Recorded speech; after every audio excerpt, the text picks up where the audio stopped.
ตอนยิงบุทัน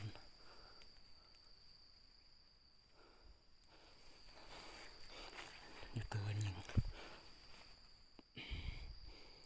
นับปันนึงละจวบไกลเมื่อกี้นี่ก็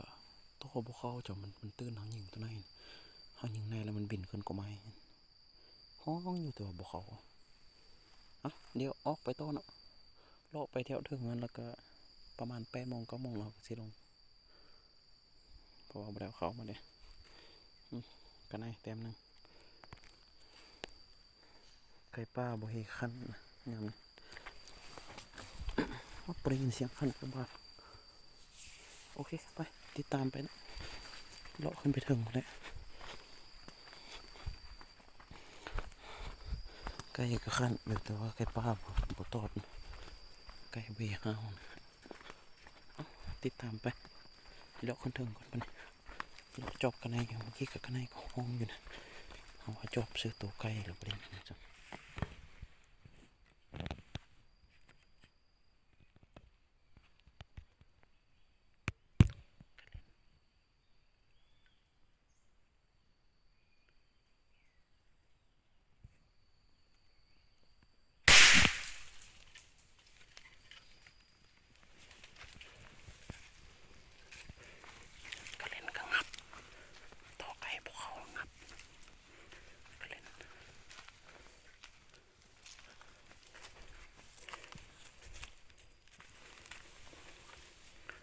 งับก่อนเนาะต่อไก่ได้ปลายบุเกียวงับเล่นก่อนเอาเล่นนิดนึงกับนายนึงไก่บุเขาก็ลองงับนกงับตัวเล่นนี่แหละเนาะมือนี้นะกีฬายิงไปไก่เท่ละได้จำเจ้าเบิ่งเพราะว่าไก่มันยังใบห้าวนะไก่บ้านน้องนกบขันจากบ้านตัวกับพบขันตอบนะมีแต่ล้อยิงนกยิงอันนี้แหละนกกับพอมีอยู่นกนะเห็นหลายอยู่เอาเดี๋ยวหน้าปืนแล้วก็เลาะไปเนาะเห็นตัวเลยก็คันทันท้ายนะพี่ท้ายเบิ้งนะไก่ป่ากัน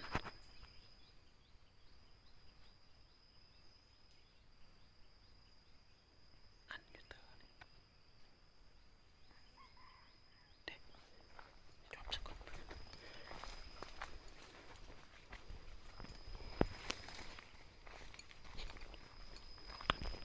อยู่เตอร์นี่ทางเอาขึ้นมา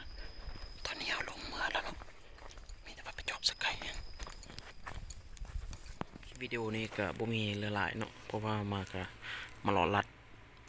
เบิ่งไก่ละ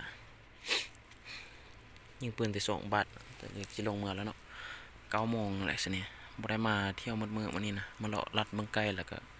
ได้ยิงปืน2 บาทนะได้นายตัวนึงกับตัวเล่นตัวนึงพอได้เป้งเนาะมาบ่เดียวนะคันว่าเลาะยิงนี่ก็พอได้ยิงอยู่ตามทางนี่นะพอเห็นอยู่มันนี่นะไก่กระจบ2 ตัวครับมันบ่เข้านะไก่แม่